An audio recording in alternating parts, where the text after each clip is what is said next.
kelembagaan kurang,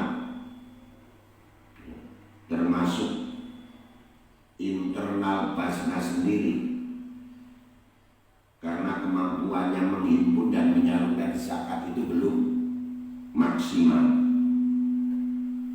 Yang ketiga, literasi dan pemahaman publik, maksudnya masyarakat kita belum sepenuhnya memahami terhadap kewajiban zakat. Inilah kendala-kendalanya. Masya Allah, andai kan yang 230 triliun itu separuhnya, ya, 50%-nya saja 100 berapa? 65. Kalau yang baru itu hanya 8-9 triliun, jadi 3,5%. Gitu. Makanya jangan berharap Indonesia itu betul-betul hilang keburukannya. Tadi jaminannya kan begitu.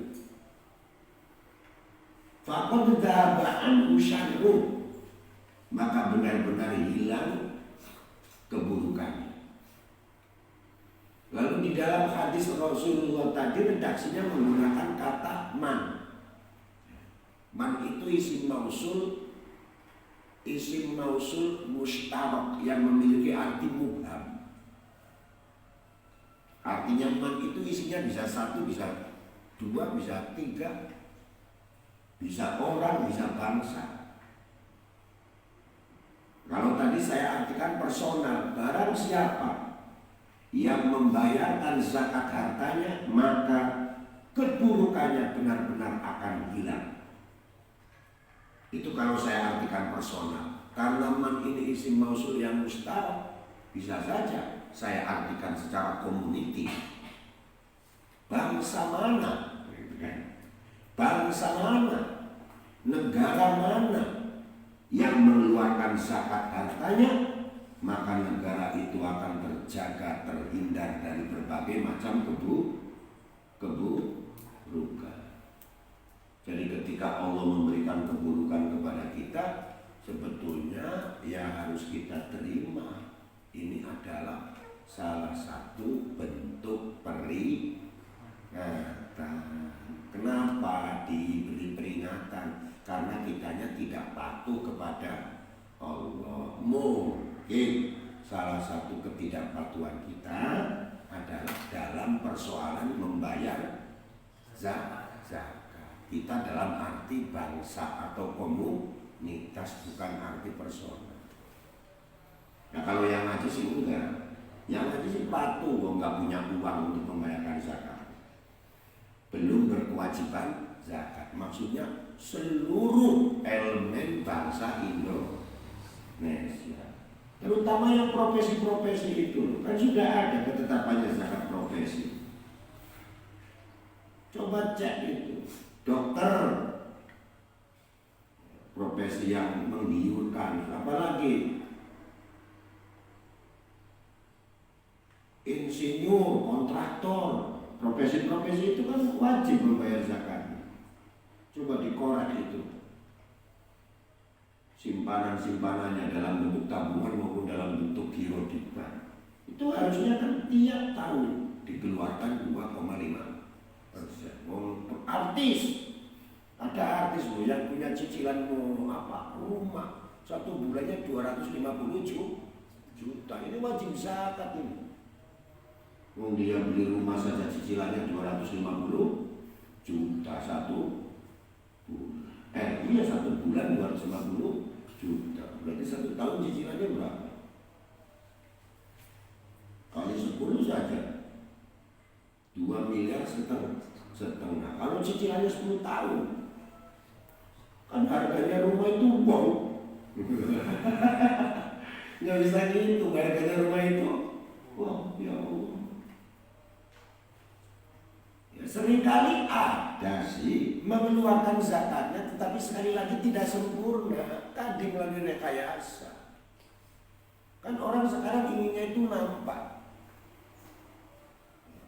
Aturannya dirinci, dilaporkan. Saya punya harta sekian miliar, maka tahun ini zakat saya sekian. Dewasa ini orang kan nggak begitu, pengennya ngundang anak yatim, ngundang panti asuhan, lalu santunan, lalu disiarkan oleh TV swasta semuanya. Muncullah image dari masyarakat bahwa si artis ini punya kepedulian kepada sesama. Belum tentu, padahal mungkin kalau dihitung belum seluruhnya itu harta yang wajib disakatkan keluar zakat. Itu.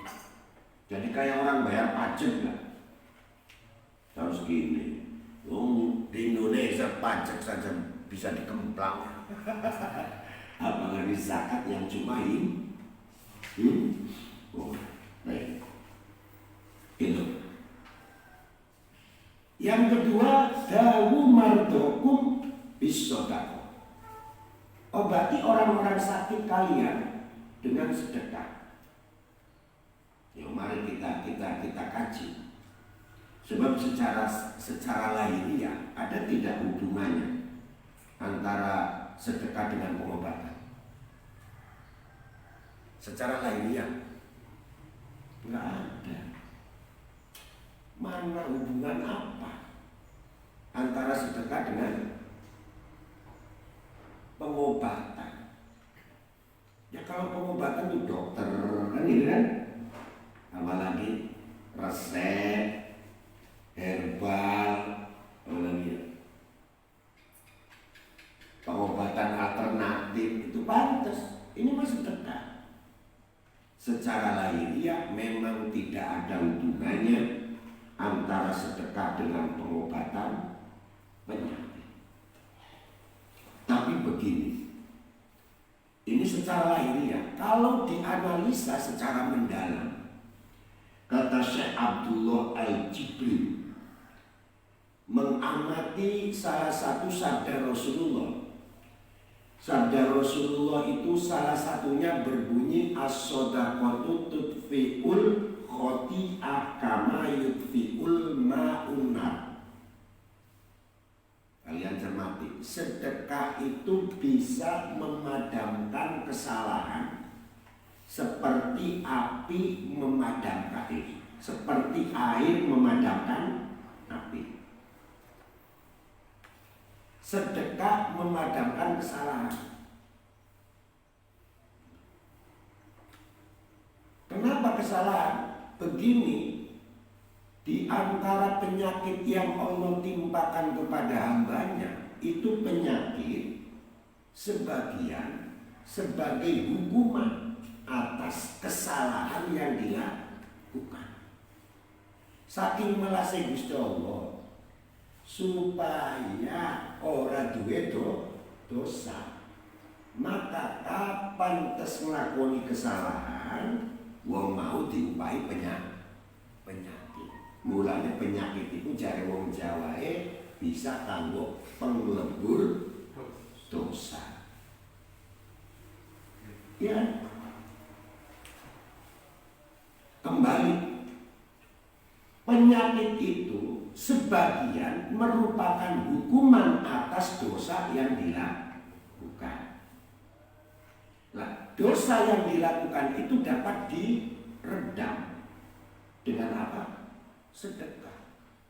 Malah sedekah meredam dosa yang dilakukan itu.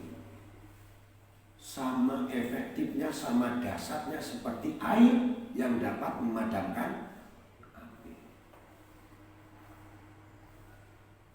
Jadi masuk akal kalau kemudian Rasulullah dalam sabdanya atau istilah sekarang menurut pandangan syar'i, resep untuk mengobati penyakit adalah dengan cara bersedekah. Masuk akal. Cuma kalau kita kan ambil masuk ke persoalannya semua. Ini yang pertama. Yang kedua, secara psikologis, orang yang bersedekah itu kan orang yang melakukan kebaikan. Orang yang melakukan kebaikan itu dapat menumbuhkan semangat dalam dirinya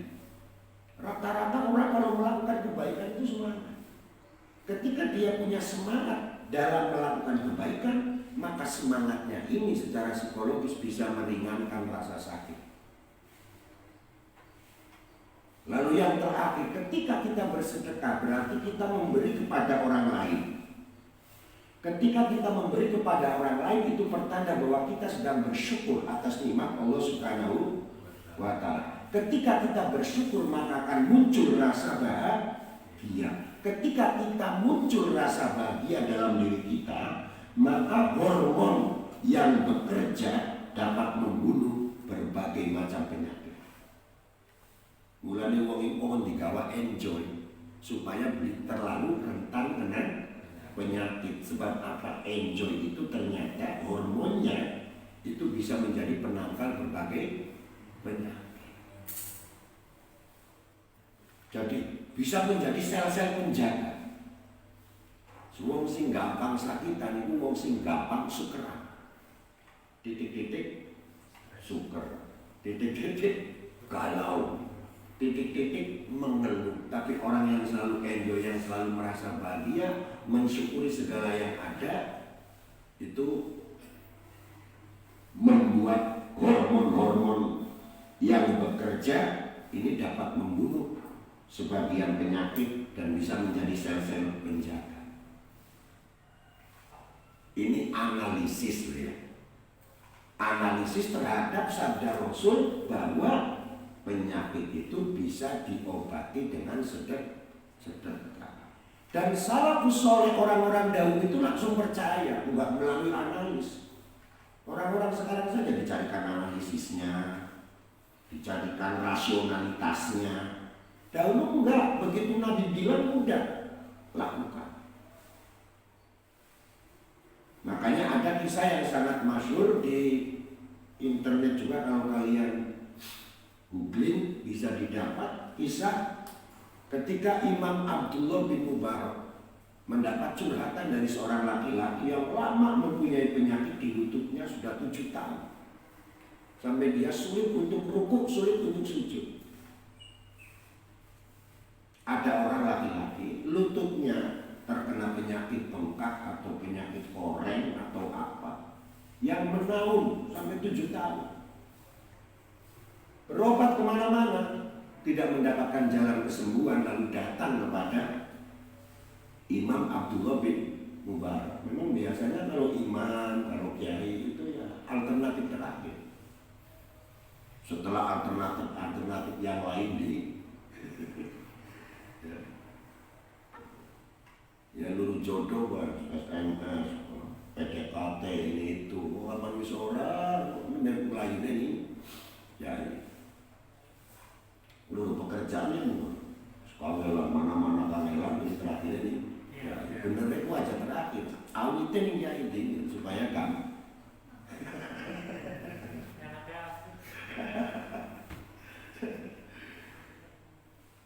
Wahai Imam Abdullah bin Mubarak, saya datang ke sini mengeluhkan keadaan saya, lutut saya yang terkena penyakit menaun sampai sulit rukuk, sulit sujud. Tolong beri jalan supaya saya mendapatkan kesembuhan.